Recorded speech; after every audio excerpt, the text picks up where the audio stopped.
Hello students, welcome to the Rajendra Samrat academy. इस video में हम पढ़ेंगे क्लास 10th का जियोग्राफी का फर्स्ट चैप्टर, जो लास्ट वीडियो में हमने आधा पढ़ लिया था। अब ये सेकंड पार्ट में हम भू संसाधन से स्टार्ट करेंगे।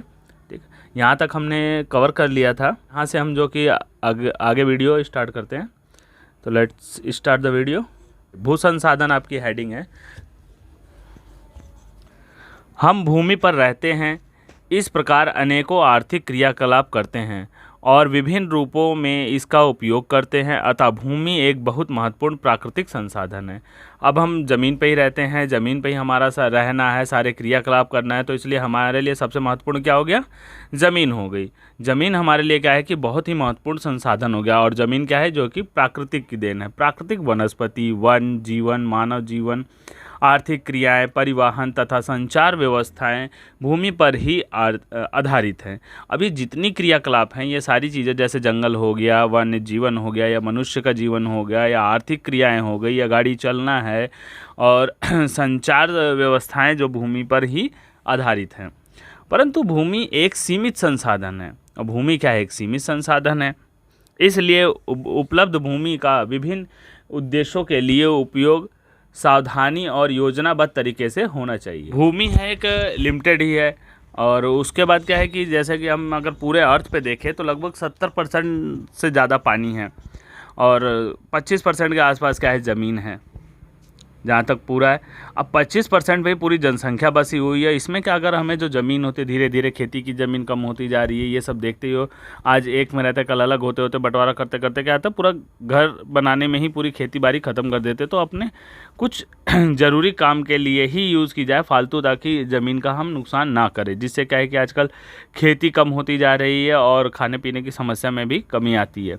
अब जब खेती नहीं होगी तो क्या होगी? आर्थिक समस्या से लेकर हर एक समस्या ही उत्पन्न होगी।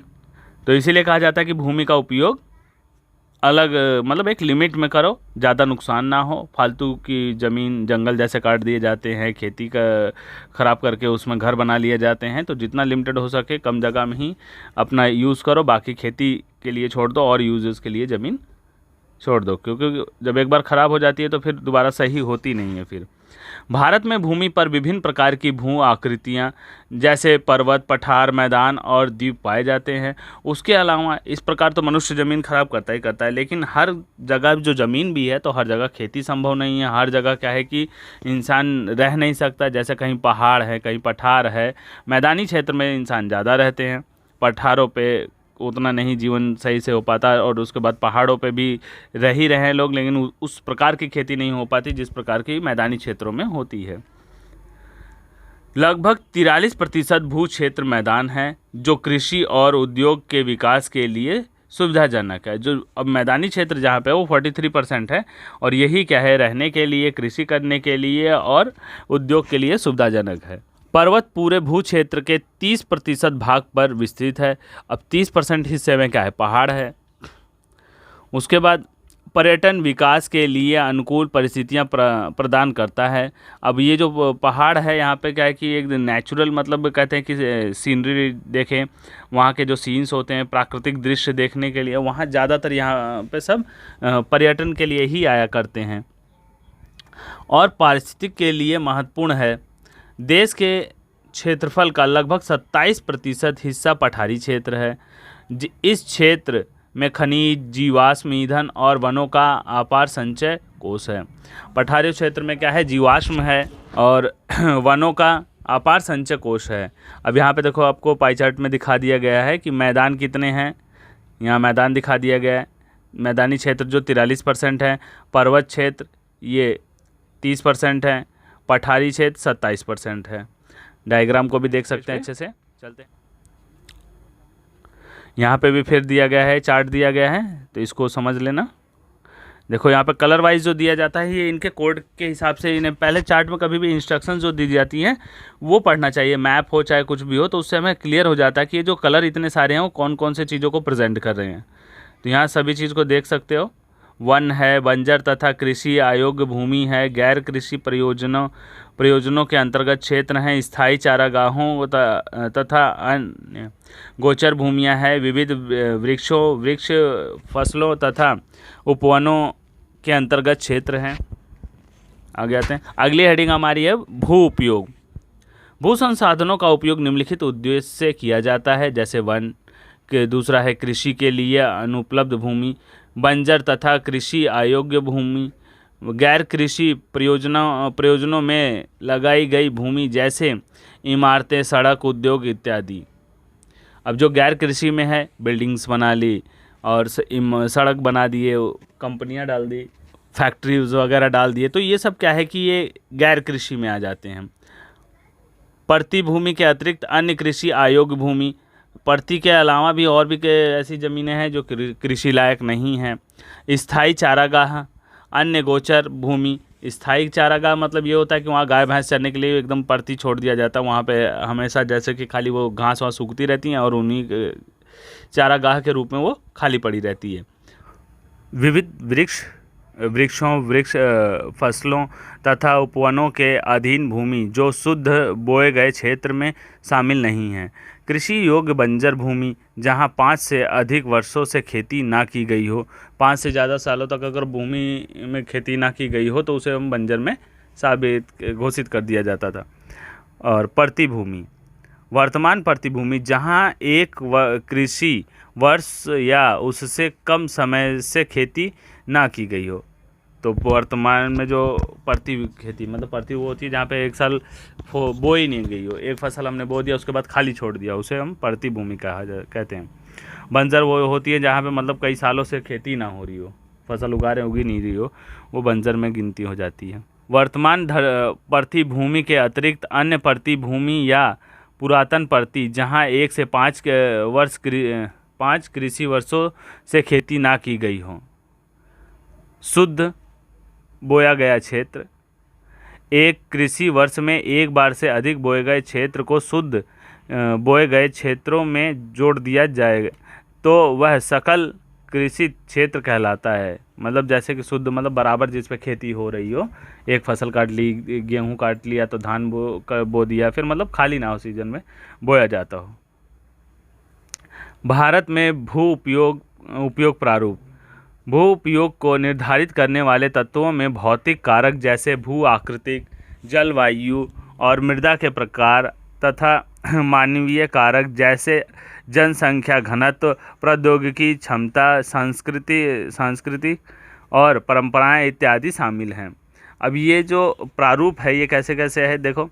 मृदा के प्रकार हैं तथा मानवीय कारक जैसे जनसंख्या का घनत्व, प्रौद्योगिकी क्षमता, जहाँ पे मतलब उद्योग लगाया जा सके अच्छे से, सांस्कृतिक रूप से हों, परंपराएं इत्यादि शामिल हों। जहाँ पे भारत का कुल भौगोलिक क्षेत्र 32.8 लाख वर्ग किलोमीटर है, परंतु इसके 93% भाग के ही भू उपयोग आंकड़े उपलब्ध हैं।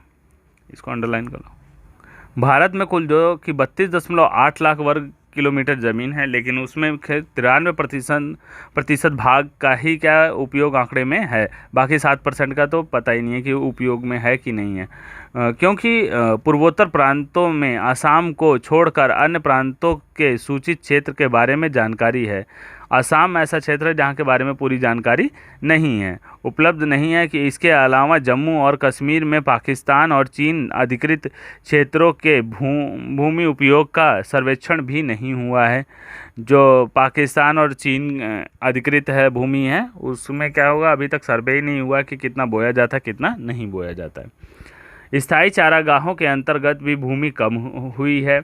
पशुधन की इतनी बड़ी संख्या के लिए चारा उपलब्ध कराने में कैसे समर्थ होंगे। अब जो चारागाह वाली ज़मीन थी वो भी कम हो गई है, तो बड़ी मात्रा में जो पशुपालन है उसमें उनको घास वगैरह कहाँ से उपलब्ध कराएंगे और इसके क्या परिणाम होंगे। वर्तमान प्रतिभूमि के अतिरिक्त अन्य प्रतिभूमि अनुपजाऊ हैं। कह रहे हैं वर्तमान प्रतिभूमि के अलावा जो कि अन्य हैं वो ज़मीन वो उपजाऊ ही नहीं है, बंजर भूमि के तौर पे उन्हें रख दिया। और इन पर फसलें उगाने के लिए कृषि लागत बहुत ज़्यादा है। या तो उन पे क्या है, बहुत ज़्यादा मेहनत करनी पड़ती, बहुत ज़्यादा लागत लगानी पड़ेगी, तब जाके वो कृषि लायक बनेगी। अतः इस भूमि में 2 या 3 वर्षों में इनको 1 या 2 बार बोया जाता है। इसीलिए उन्हें धीरे धीरे कभी ट्रायल एक तरह से किया जाता है कि धीरे धीरे उन पर खेती होगी कि नहीं होगी, 1-2 बार बोया जाता है 2-3 सालों में। शुद्ध बोए गए क्षेत्र का प्रतिशत भी विभिन्न राज्यों में भिन्न भिन्न है। पंजाब और हरियाणा में 80% भूमि पर खेती होती है। अब पंजाब और हरियाणा जो है कि सबसे ज़्यादा के सिंचित क्षेत्र हैं। अब नाम ही उसका पंजाब है, तो 5 नदियों के बीच में है वो, तो वहाँ से 5 नदियों से क्या है कि पानी आता रहता है, जिसके वजह से सिंचाई अच्छे से हो जाती है पंजाब और हरियाणा में। और वहाँ पे क्या है कि जितना पंजाब और हरियाणा का क्षेत्र है, वहाँ 80% भूमि जो है क्या है कि खेती लायक है, इसीलिए वहाँ प्रोडक्शन ज़्यादा होता है। परंतु अरुणाचल प्रदेश, मिजोरम, मणिपुर और अंडमान निकोबार द्वीप समूह में 10% से भी कम क्षेत्र बोया जाता है। वहीं अब इसका देखा जाए कि अपोजिट में तो वहाँ सिर्फ 20% क्षेत्र बचता है और 80% बोया जाता है। यहाँ पे 10% सिर्फ बोया जाता है, बाकी वैसे ही खाली पड़ा रहता है। इन राज्यों में शुद्ध बोए गए क्षेत्र में के कम अनुपात के लिए उत्तरदायी कारणों को ज्ञात कीजिए। तो ये खुद से थोड़ा, अब जैसे कि वहाँ पे क्या सिंचाई की कमी होगी, रहने के लिए पहाड़ी क्षेत्र होगा, ज़मीन जैसे कि उपजाऊ नहीं होगी, तो कई ऐसे कारण हैं जिनके बारे में आप सर्च करके देख सकते हैं। हमारे देश में राष्ट्रीय वन नीति, जो भारत की जो राष्ट्रीय वन नीति है 1952 द्वारा निर्धारित वनों के अंतर्गत 33% भौगोलिक क्षेत्र वांछित हैं। कह रहे कि मतलब 33% जो क्षेत्र हैं वो वांछित है, मतलब निश्चित किए गए हैं, जिसकी तुलना में वन के अंतर्गत क्षेत्र काफ़ी कम है। और वन के क्षेत्र क्या है उससे तुलना में कम है। वन नीति द्वारा निर्धारित यह सीमा पारिस्थितिकी संतुलन बनाए रखने के लिए आवश्यक है। वन क्षेत्रों के आसपास रहने वाले लाखों लोगों की आजीविका इस प्रकार निर्भर करती है। कह रहे कि जो उनकी जो आजीविका होती है, जो वनों के आसपास लोग रहते हैं, जंगलों से ही लकड़ी तोड़ लाते हैं, और जो फल है होते हैं और शिकार होते हैं, ये सब उनके जंगलों पर ही आधारित होते हैं। जैसे जंगल होगा तो उसमें मधुमक्खी वगैरह छत्ता लगाती हैं, वो उसको बेच के भी पैसे कमा सकते हैं, शिकार करके कमा लेते हैं, अपना भोजन वहाँ से ग्रहण कर सकते हैं। भू उपयोग का एक भाग बंजर भूमि और दूसरा गैर कृषि प्रयोजन में लाई गई भूमि कहलाता है। बंजर भूमि में पहाड़ी चट्टानें, सूखी और मरुस्थली भूमि शामिल हैं। गैर कृषि प्रयोजन में लाई गई भूमि में बस्तियां, सड़कें, रेल लाइन, उद्योग इत्यादि हैं। अब इनमें जो ज़मीन उपयोग में लाई जाती है उस पर क्या होता है, खेती तो होती नहीं है, तो इसलिए ये बंजर में ही एक तरह गैर कृषि प्रयोजन में चली जाती हैं। लंबे समय तक लगातार भूमि संरक्षण और प्रबंधन की अवहेलना करने एवं लगातार भू उपयोग के कारण भू संसाधनों का निम्नीकरण हो रहा है। अब ये क्या है कि इनका जो लगातार उपयोग क्या है कि वो निम्नीकरण होता जा रहा है, कम होता चला जा रहा है। इसके कारण समाज और पर्यावरण पर भी गंभीर आपदा आ सकती है। कह रहे हैं समाज और पर्यावरण पर भी इसका नुकसान हो सकता है। भूमि निम्नीकरण और संरक्षण उपाय। भूमि एक ऐसा संसाधन है जिसका उपयोग हमारे पूर्वज करते आए हैं तथा भावी पीढ़ी भी इसी भूमि का उपयोग करेगी। अब ऐसा तो नहीं हो सकता कि आने वाली पीढ़ी क्या है कि ज़मीन पे नहीं रहेगी, हवा में रहेगी। कहीं पे भी जाके क्या कर सकते हैं, वो ज़मीन पे ही उन्हें घर बनाना पड़ेगा। पानी के ऊपर तो घर बना के रह नहीं सकते, क्योंकि वो कभी भी खतरा डूब जाए। ज़मीन ही एक ऐसा ठिकाना है कि जो पूर्वजों से लेके आने वाली पीढ़ी तक इसी पे रहेंगे सब। तो इसलिए क्या है, एक हमारे लिए बहुत महत्वपूर्ण संसाधन है। हम भोजन, मकान और कपड़े की अपनी मूल आवश्यकताओं का 95% भाग भूमि से प्राप्त करते हैं। अब जैसे भोजन है वो भी भूमि पर खेती करके प्राप्त करेंगे, मकान है वो भी अभी जैसा बताया कि ज़मीन पे ही बनाएंगे, पानी पे तो नहीं बना सकते, ना ही हवा में। कपड़े हैं वो भी क्या है, कॉटन वगैरह हम खेती करेंगे तभी, रेशे हैं, खेती रेशम हो चाहे कॉटन हो, ये सब चीज़ आजकल भले ही केमिकल के आके बन रहे, लेकिन वो भी फैक्ट्री कहाँ, ज़मीन पे ही लगाओगे, हवा में तो लगाओगे नहीं। इसलिए ज़मीन क्या है, हर इंसान के लिए सबसे ज़्यादा महत्वपूर्ण हो गई है। मानव कार्यकलापों के कारण न केवल भूमि का निम्नीकरण हो रहा है, बल्कि भूमि को नुकसान पहुँचाने वाली प्राकृतिक ताकतों को भी बल मिल रहा है। अब इसके कारण क्या है, जो प्राकृतिक ताकतें हैं उन्हें भी बल मिल रहा है। अब जैसे क्या हो सकता है कि अगर पेड़ हमने काट दिया, पेड़ काटने से क्या हुआ कि जो जड़ें उसकी थी वो मिट्टी को पकड़ रखी थी, वो अब बारिश होने की वजह से मिट्टी क्या होगी, उसका क्षरण हो जाएगा, मिट्टी बहने लगेगी। जहाँ जैसे घास वगैरह होती है तो कभी देखोगे कि जहाँ घास लगी होती है वहाँ की मिट्टी बहती नहीं है, सिर्फ पानी बह रहा होता है। और जब जहाँ वहाँ से घास हटा दो तो मिट्टी भी साथ में बह के जा रही होती है। तो यही वजह है कि जंगल वगैरह काटने से क्या है, मिट्टी की जो पकड़ होती है वो ढीली हो जाती है और वो बह जाती है। बल्कि भूमि को नुकसान पहुंचाने वाली प्राकृतिक ताकत को भी बल मिल जाता है। इस समय भारत में लगभग 13 करोड़ हेक्टेयर भूमि निम्नीकृत है। इसमें से लगभग 28% भूमि निम्नीकृत वनों के अंतर्गत है, 56% क्षेत्र जल आपर्दित है और शेष क्षेत्र लवणीय और क्षारीय हैं। कह रहा है कि कुछ ऐसे क्षेत्र हैं जिसमें कि खारापन ज़्यादा है और एकदम बेस ज़्यादा है, जिसकी वजह से वहाँ पे खेती करना मुश्किल है। 56% क्षेत्र जो है कि जल आपदित हैं, जहाँ पे सिंचाई नहीं सही से हो पाती है। 28% क्षेत्र ऐसे हैं जो वन निम्नीकृत हो गए हैं। तो 13 करोड़ टोटल मिला के ये क्या है, 13 करोड़ हेक्टेयर भूमि है जो सही से उपयोग नहीं आ रही है। शेष क्षेत्र लवणीय और क्षारीय हैं। कुछ मानव क्रियाओं जैसे वनोन्मूलन, अति पशुचारण, खनन ने भी भूमि के निम्नीकरण में मुख्य भूमिका निभाई है। अब जैसे अगर झारखंड वगैरह में ले लिया जाए तो कोयले की खदानों में सिर्फ खुदाई ही चलती रहती है, माइनिंग चल रही होती है, जिसकी वजह से वहाँ तो खेती कर नहीं सकते कि चलो अब माइनिंग कर ली तो अब हम खेती कर ले साइड में, तो वो वहाँ कभी बंद ही नहीं होती माइनिंग, तो इसलिए वहाँ खेती कर ही नहीं सकते। दूसरे क्षेत्रों में ही ज़्यादातर खेती होती है और जहाँ पशुचारण होता है वहाँ खेती नहीं कर सकते। खनन के उपरांत खदानों वाले स्थानों को गहरी खाई और मलबे के साथ खुला छोड़ दिया जाता है। खनन के कारण झारखंड, छत्तीसगढ़, मध्य प्रदेश और उड़ीसा जैसे राज्यों में वनोन्मूलन भूमि निम्नीकरण का कारण बन गया है। अब जब खुदाई जहाँ पे कर दी जाती है तो उसको बराबर थोड़ी ना करते हैं, उसको वैसे ही छोड़ दी जाती है। पहाड़ों की तरह गड्ढे, बड़े बड़े गड्ढे, झील, कुएँ, तालाब ऐसे दिखते हैं। अगर वहाँ जब बारिश होती है तो पानी भर जाते हैं और फिर ज़मीन भी सही से नहीं रह जाती जिसमें क्या है कि खेती की जा सके। गुजरात, राजस्थान, मध्य प्रदेश और महाराष्ट्र के अति पशुचारण भूमि निम्नीकरण का मुख्य कारण है।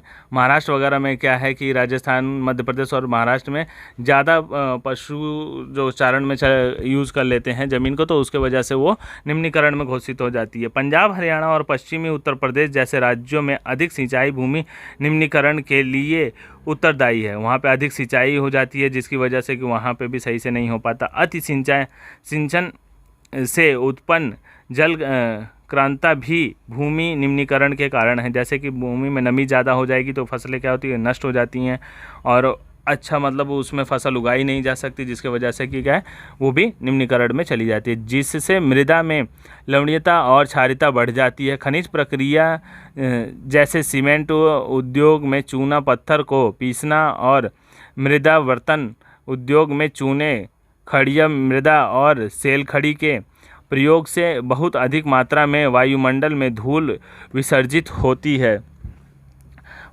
जब इसकी परत भूमि पर जम जाती है तो मृदा की जल सोखने की प्रक्रिया अवरुद्ध हो जाती है। वो एक तरह से सीमेंट की तरह बन जाती है और जो उसमें क्या है कि अब जैसे आरसीसी रोड हो जाते हैं, पहले के रोड होते थे क्या कि पानी सोख भी लेते थे, लेकिन अब आरसीसी रोड है वो जल्दी पानी एब्जॉर्ब नहीं करते। तो शहरों में सबसे ज़्यादा समस्या ये कि आरसीसी रोड जितने बन गए हैं उनकी वजह से पानी एब्जॉर्ब नहीं करता, बारिश के कुछ ही देर बाद क्या पड़ता है फिर वैसी उतनी ही गर्मी हो जाती है। लेकिन गाँव वगैरह में क्या है कि रोड के किनारे जब पानी एब्जॉर्ब कर लेता है तो उसकी कम से कम ठंडक कई दिनों तक बनी रहती है। पिछले वर्षों से देश के विभिन्न भागों में औद्योगिक जल निकास से बाहर आने वाला अपशिष्ट पदार्थ भूमि और जल प्रदूषण का प्रयोग मुख्य स्रोत है। अब ये जो इनके जो अपशिष्ट पदार्थ होते हैं ये जल प्रदूषण का स्रोत हो जाते हैं, क्योंकि कंपनियों के जो पानी है, कंपनियों का जो पानी है ये सब गंदा पानी जो वहाँ से निकलता है वो फैक्ट्रियों से निकल के नदियों में ही जाता है। नाले वगैरह, सीवर वगैरह ये सारे क्या है कि जो पीने लायक पानी है, नदियों का पानी है, ये सब क्या है कि ख़राब हो जाते हैं। स्वच्छ जल को भी क्या करते हैं वो नुकसान पहुंचा देते हैं, जिसकी वजह से क्या है कि वो पीने लायक जल नहीं बचता है। वन रोपण और चारागाहों का उचित प्रबंधन इससे कुछ हद तक मदद कर सकते हैं। अगर वन लगाया जाए, वन रोपण किया जाए, पेड़ लगाया जाए, जिसकी वजह से क्या है कि क्लाइमेट चेंज होगा और आसपास की ज़मीन थोड़ा सा उपजाऊ होगी, कुछ उसमें भी हरियाली आएगी, जिसकी वजह से कुछ ना कुछ परिवर्तन ज़रूर होगा। पेड़ों की रक्षा, मेखला पशुचारण नियंत्रण और रेतीले टीलों को कांटेदार झाड़ियां लगाकर स्थिर बनाने की प्रक्रिया से भी भूमि कटाव की रोकथाम शुष्क क्षेत्रों में की जा सकती है। अब वहाँ पे जैसे भी पौधे हो सके, घास हो सके, उसको लगा के क्या कर सकते हैं हम, ज़मीन का कटाव रोक सकते हैं, जिससे कि बारिश होने के कारण या ज़्यादा बारिश के होने की वजह से पानी जो लग जाता है उसके वजह से बहाव ना हो, इन सब से हम बचाव कर सकते हैं। बंजर भूमि के उचित प्रबंधन, खनन नियंत्रण और औद्योगिकी जल को परिष्करण के पश्चात विसर्जित करके जल और भूमि प्रदूषण को कम किया जा सकता है। इनके ये उपाय करके क्या किया जा सकता है, इनका प्रबंधन करके, उनको नियंत्रण करके खनन को, तो जल और भूमि का जो प्रदूषण है उसको हम कम कर सकते हैं। अगली हेडिंग हमारा मृदा संसाधन। मृदा संसाधन, मिट्टी अथवा मृदा सबसे महत्वपूर्ण नवीनीकरण योग्य प्राकृतिक संसाधन है। मिट्टी अथवा जो मृदा है ये क्या है कि एक नवीनीकरण संसाधन है। इसको हम रिसाइकिल कर सकते हैं दोबारा से, मतलब इसको अब जैसे उपजाऊ वैसी मृदा होती हैं उनको हम अच्छे से तैयार करके खेती लायक बना सकते हैं। बंजर खेती को भी हम उपजाऊ बना सकते हैं। यह पौधों के विकास का माध्यम है जो पृथ्वी पर विभिन्न प्रकार के जीवों का पोषण करती है। मृदा एक जीवन तंत्र है। कुछ सेंटीमीटर गहरी मृदा बनाने में लाखों वर्ष लग जाते हैं। देखो यहाँ पे ये दिया गया है, ये जितना हरा क्षेत्र है ये इतनी मृदा बनाने में ही, उपजाऊ बनाने में बहुत समय लग जाता है। अगर देखा जाए तो लाखों साल लग जाते हैं। मृदा बनाने की प्रक्रिया में उच्चावच जनक शैल अथवा संस्तर शैल, जलवायु, वनस्पति और वन्य जैव पदार्थ और समय मुख्य कारक है। प्राकृतिक के अनेकों तत्व जैसे तापमान परिवर्तन, बहते जल की प्रक्रिया, पवन, हिमनदी और अपघटन क्रियाएं आदि मृदा बनाने की प्रक्रिया में योगदान देती हैं। अब जैसे इसमें पवन दिया है, हवा के बहाव से जो कंकड़ पत्थर टकराते हैं तो वो भी क्या टूटते चले जाते हैं। हिम नदी मतलब बर्फ़ पहाड़ों से जो टूट के आते हैं नदियों के सहारे, तो वो भी टूट के धीरे धीरे धूल के कण में परिवर्तित हो जाते हैं, छोटे छोटे कण में, तो मिट्टी बन जाती है। अपघटन होता है, पहाड़ों के आपस में टकराव धूप के वजह से भी होता है। मौसम जैसे ठंडी गर्मी होती रहती है तो उसमें पत्थर क्या सिकुड़ते हैं और गर्मी में फूलते हैं, जिसकी वजह से वो क्रैक आने लगते हैं और फट जाते हैं और फिर वो छोटे छोटे टुकड़ों में परिवर्तित होते हैं और पहाड़ों पर से बहते बहते नदी में से आते हैं, जिसमें वो रेत में परिवर्तित हो जाते हैं।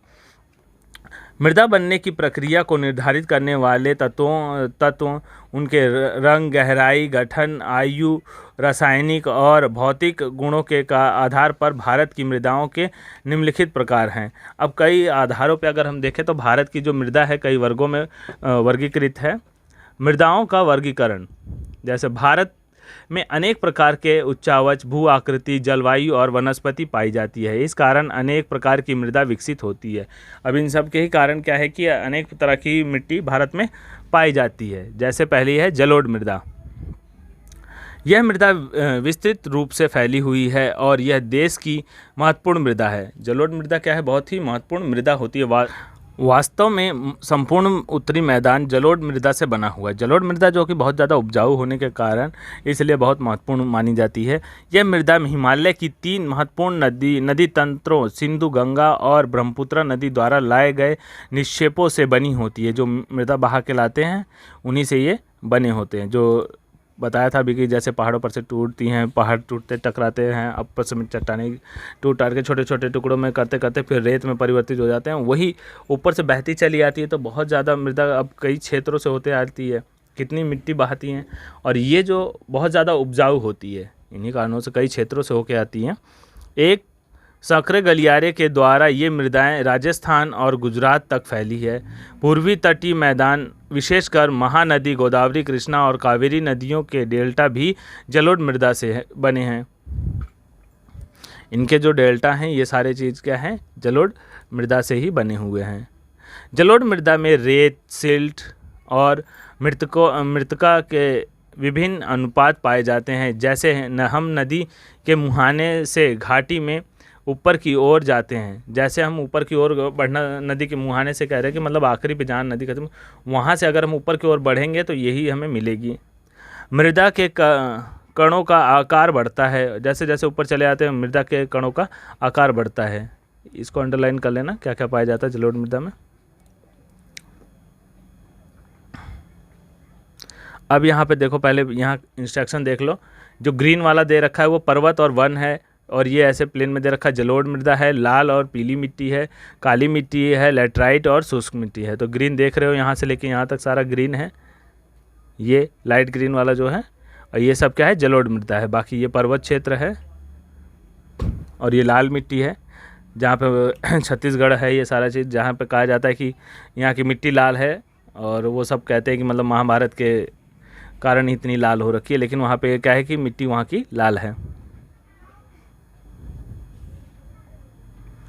आगे चलते हैं, चला जाता। नदी घाटी के ऊपरी भाग में जैसे ढाल भंग के समीप मोटे कण वाली मृदा पाई जाती है।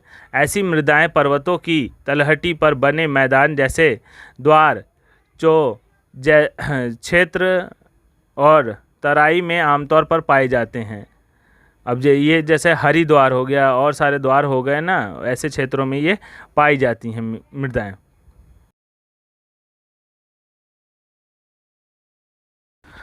कणों के आकार या घटकों के अलावा मृदाओं की पहचान उनकी आयु से भी होती है। अब ये उनके घटक के अलावा भी उनकी उम्र से भी उनकी पहचान होती है, मतलब कितनी पुरानी मृदा है। आयु के आधार पर जलोढ़ मृदा दो प्रकार की होती है। अगर आयु के आधार पर देखें तो जलोढ़ मृदा दो प्रकार की होती है।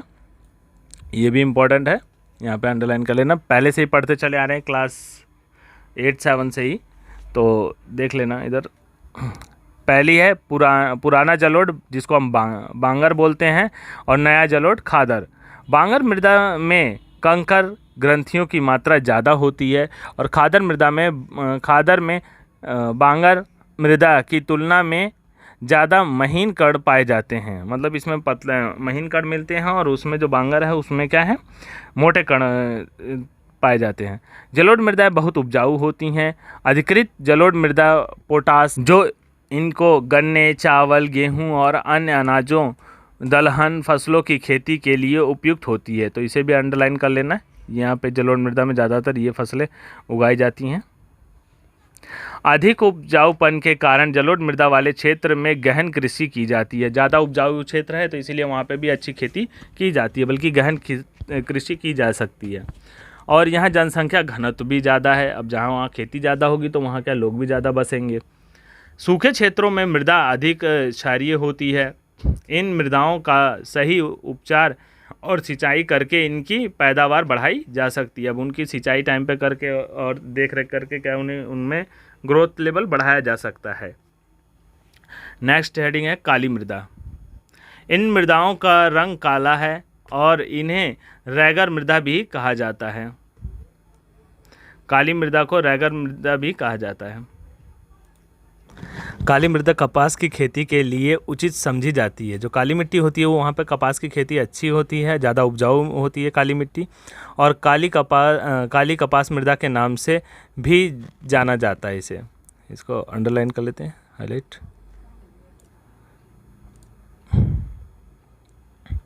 माना जाता है कि जलवायु और जनक शैलों ने काली मृदा के बनने में महत्वपूर्ण योगदान दिया है। इस प्रकार की मृदाएं दक्कन पठार बेसाल्ट क्षेत्र में उत्तर पश्चिम भागों में पाई जाती हैं। जो इस प्रकार की मृदा है वो दक्कन के क्षेत्रों में पाई जाती हैं। और लावा जनक शैलों से बनी होती है। जब ये लावा निकलता है तो उसी से ये बनी होती है। लावा के साथ जो मृदा आती है वो उपजाऊ होती है। ये मृदा महाराष्ट्र, सौराष्ट्र, मालवा, मध्य प्रदेश और छत्तीसगढ़ के पठारों में पाई जाती है, और दक्षिण पूर्वी दिशा में गोदावरी और कृष्णा नदी की घाटियों तक ये फैली हुई है। ये इतनी जगह तक यहाँ पे काली मृदा पाई जाती है। काली मृदा बहुत महीन कणों अर्थात मृतिका से बनी होती है। इनमें नमी धारण करने की क्षमता बहुत होती है, और ये जो कि नमी बहुत देर तक एब्जॉर्ब करके रखती है। इसके अलावा ये मृदाएं कैल्शियम कार्बोनेट, मैग्नीशियम, पोटास और चूने जैसे पौष्टिक तत्वों के परिपूर्ण होते हैं। इसमें जो पूर्ण मात्रा में पाया जाता है, परंतु इनमें फास्फोरस की मात्रा कम होती है और गर्म और शुष्क मौसम में इन मृदाओं में गहरी दरारें पड़ जाती हैं, जिससे इनमें अच्छी तरह वायु मिश्रण हो जाता है। अब इनमें होता क्या है कि पोटाश वगैरह की कमी होने के, फास्फोरस की मात्रा कम होने की वजह से ये गर्मियों में क्या होती है, इसमें दरारें आ जाती हैं, और जिससे दरारें आने की वजह से क्या है कि उसमें हवा पास करती है अच्छी तरीके से, और जिससे क्या है कि ये हवा मिश्रित हो जाती है और फिर इस पे जब खेती करते हैं तो अच्छी तरह से इसमें क्या है उपज हो सकती है। गीली होने पर ये मृदा चिपचिपी हो जाती है और इनको जोतना मुश्किल होता है। ये बहुत ज़्यादा जैसे चिकनी मिट्टी होती है उस तरह से हो जाती है, और इसमें खेत की जुताई करना, जैसे मिट्टी भुरभुरी नहीं हो सकती है, हल्की नहीं हो सकती है। इसकी जुताई मानसून प्रारंभ होने की पहली बौछार से ही शुरू हो जाती है। जब बारिश शुरू होना शुरू होती है तभी से इसकी जुताई खेती में शुरू हो जाती है। आगे चलते हैं नेक्स्ट हेडिंग, लाल और पीली मृदा।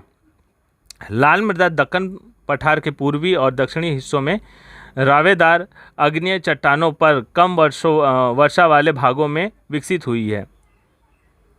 जहाँ पे कम बारिश होती है ये वहाँ पर ही विकसित हुई हैं।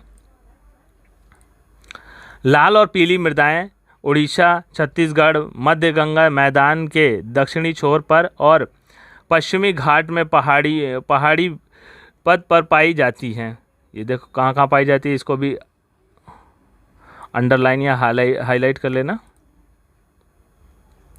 इन मृदाओं का लाल रंग रावेदार आग्नेय और रूपांतरित चट्टानों में लौह धातु के प्रसार के कारण होता है। इसमें लौह धातु ज़्यादा पाई जाती है। और इनका पीला रंग इनमें जल योजन के कारण होता है। जल योजन के कारण इनमें इनका रंग क्या हो जाता है, पीला हो जाता है। लैटराइट मृदा। लैटराइट शब्द ग्रीक भाषा शब्द लेटर से लिया गया है, जिसका अर्थ है ईंट। लैटराइट मृदा का निर्माण उष्णकटिबंधीय तथा उपोष्णकटिबंधीय जलवायु क्षेत्रों में आर्द्र तथा शुष्क ऋतुओं के एक के बाद एक आने के कारण होता है। यह भारी वर्षा से अत्यधिक निस्खलन का परिणाम है। लैटराइट मृदा अधिकतर गहरी और अम्लीय होती हैं। इसमें सामान्य पौधों के पोषक तत्वों की कमी होती है। यह अधिकतर दक्षिणी राज्यों महाराष्ट्र के पश्चिम घाट क्षेत्रों, उड़ीसा, पश्चिम बंगाल के पूर्व कुछ भागों तथा उत्तर पूर्वी प्रदेशों में पाई जाती है, जहां इस मिट्टी में पर्णपाती और सदाबहार वन मिलते हैं। जो लैटराइट मृदा होती है इसमें सदाबहार वन पाए जाते हैं, जहां इसमें हुमस पर्याप्त रूप से पाया जाता है। हुमस ज़्यादा होने की वजह से इसमें जो सदाबहार वन पाए जाते हैं। लेकिन विरल वनस्पति और अर्धशुष्क की पर्यावरण में इसमें हुमस की मात्रा कम पाई जाती है। मरुस्थल रूप पर इनकी स्थिति के अनुसार उनमें आपर्दन तथा भूमि निम्नीकरण की संभावना होती है। मृदा संरक्षण की उचित तकनीक अपना कर इन मृदाओं पर कर्नाटक, केरल और तमिलनाडु ने चाय और कॉफ़ी उगाई जाती है। अंडरलाइन कर लेना इन मृदाओं पर क्या क्या। तमिलनाडु, आंध्र प्रदेश, केरल की लाल लैटराइट मृदा काजू की फसलों के लिए अधिक उपयुक्त है। केरल में जो ये काजू की खेती इस पे अच्छी तरीके से करते हैं। मरुस्थलीय मृदा का रंग लाल और भूरा होता है। ये मृदाएं आमतौर पर रेतीली और लवणीय होती हैं। कुछ क्षेत्रों में नमक की मात्रा इतनी अधिक है कि झीलों से जल वाष्पीकृत करके खाने का नमक भी बनाया जाता है। अब वहाँ जो पानी में क्या है कि नमक बहुत ज़्यादा होता है, जिसकी वजह से वाष्पीकृत करके वहाँ पे नमक की पैदावार की जाती है। शुष्क जलवायु और उच्च तापमान के कारण जल वाष्पन दर अधिक है और मृदा में हुमस और नमी की मात्रा कम होती है। मृदा की सतह के नीचे कैल्शियम की मात्रा बढ़ती चली जाती है और नीचे की परतों में चूने के कंकर की मात्रा पाई जाती है। अब कैल्शियम की मात्रा बढ़ती है तो चूने के पत्थर यहाँ पे बढ़ जाते हैं। इसके कारण मृदा में जल अंतः स्पंदन अवरुद्ध हो जाता है। जब एक लेयर बन जाती है तो वो मिट्टी में नीचे तक पानी क्या है नहीं जाता। इस मृदा को सही तरीके से सिंचित करके कृषि योग्य बनाया जा सकता है, जैसे कि पश्चिमी राजस्थान में हो रहा है। अब जैसे राजस्थान में क्या है कि मिट्टी को सही तरह से सिंचित करके उपयोगी खेती लायक बनाया जा रहा है, कृषि योग्य बनाया जा रहा है, वैसे यहाँ पे भी किया जा सकता है। वन मृदा, ये मृदा आमतौर पर पहाड़ी और पर्वतीय क्षेत्रों में पाई जाती है, जहाँ पर्याप्त वर्षावन उपलब्ध हैं। इन मृदाओं के गठन में पर्वतीय पर्यावरण के अनुसार बदलाव आता है। ये पर्वत के जो पर्यावरण है उनके अनुसार जो मिट्टियों में बदलाव आता रहता है, उनका पर्यावरण कैसा है उस हिसाब से परिवर्तन होता है। नदी घाटियों में ये मृदाएं दोमट और सिल्टदार होती हैं, और नदी घाटियों में यही मृदा जो होती है क्या दोमट और सिल्टदार होती हैं, परंतु ऊपरी ढालों पर इनका गठन मोटे कणों का होता है। हिमालय के हिमच्छादित क्षेत्रों में इन मृदाओं का बहुत अपर्दन होता है और ये अधिशिल्क तथा ह्यूमस रहित होती हैं। नदी घाटियों के निचले क्षेत्रों में विशेष कर नदी सोपानों और जलोढ़ पंखों आदि में ये मृदाएं उपजाऊ होती हैं। मतलब जो पहाड़ी से नीचे के एरिया होते हैं वहाँ पे आके ये उपजाऊ होती हैं, और उसके ऊपर ये कम उपजाऊ होती हैं, कहीं पानी की मात्रा कम होती है कहीं। तो चलते हैं, नेक्स्ट हेडिंग है हमारी मृदा अपर्दन और संरक्षण। मृदा के कटाव और उसके बहाव की प्रक्रिया को मृदा अपर्दन कहा जाता है। अंडरलाइन।